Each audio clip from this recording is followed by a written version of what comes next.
Hi mga mare, another day, another mini vlog. Panibagong araw nga na naman mga mare, panibagong mini vlog nga na naman tayo for today's video. Eto na naman tayo mga mare sa paulit-ulit na gawaing bahay. For today's video nga pala, maglalaba ako ngayon ng damit namin. At anong oras na nga pala ako nakaumpisa maglaba dito mga mare dahil meron pa akong binili kaninang umaga kaya medyo magtatanghali na rin ito at mabuti na lang talaga meron kaming naluto na ulam kagabi kaya ayun na lang din yung uulamin namin ngayon. Madalas, every Saturday talaga ako naglalaba mga mare, pero kung minsan kapag maluwag naman yung schedule ko ay naglalaba ako kapag nakikita ko na yung basket ay medyo marami na yung laman at mas gugustuhin ko na nga yung ganito naglalaba ako mga mare kesa sa nagtutupi. Medyo matagal lang din talaga ako maglaba at kahit maulan nga ngayong araw mga mare ay maglalaba pa rin ako. Mabuti na nga lang din meron kaming sampayan dito sa garahe namin kaya kahit umulan or umaraw ay pwede ako maglaba dito. At kapag nanay ka na talaga mga mare, hindi talaga natatapos ang gawain sa bahay. Kaya naman eto, bago nga ako maglaba ulit mga mare, pinaliguan ko nga muna dito si Jella dahil anong oras na din yan. At habang naglalaba ko ay pinauna ko na nga rin siyang kumain. At kapag nanay ka na talaga, multitasking talaga yung pwede mo nga gawin dito. Medyo marami nga yung labahan ko ngayon mga mare dahil yung bedsheet nga nung nakaraan na nagpalit ako ay hindi ko nalabhan. Kaya naisabay ko pala ngayon dito sa labahin ko. At kapag naglalaba nga pala ako mga mare, medyo organize ako dito, bali pinagsasama ko yung mga damit ni Jella at kapag damit ko lang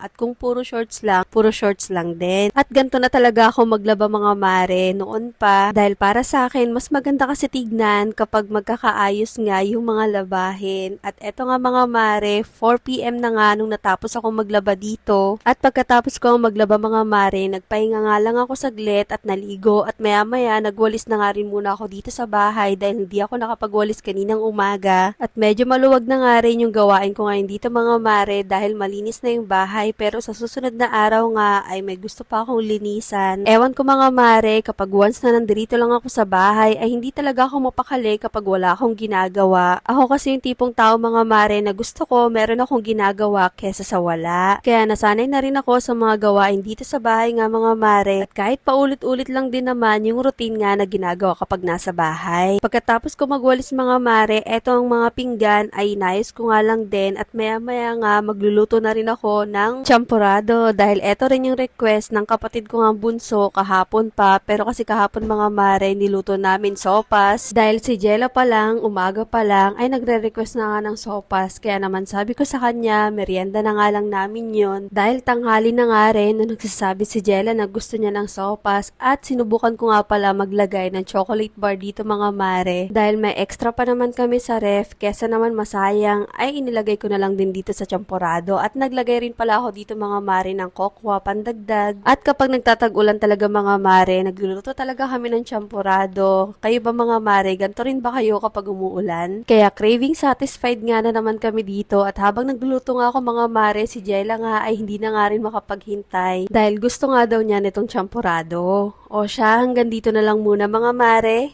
Ito watching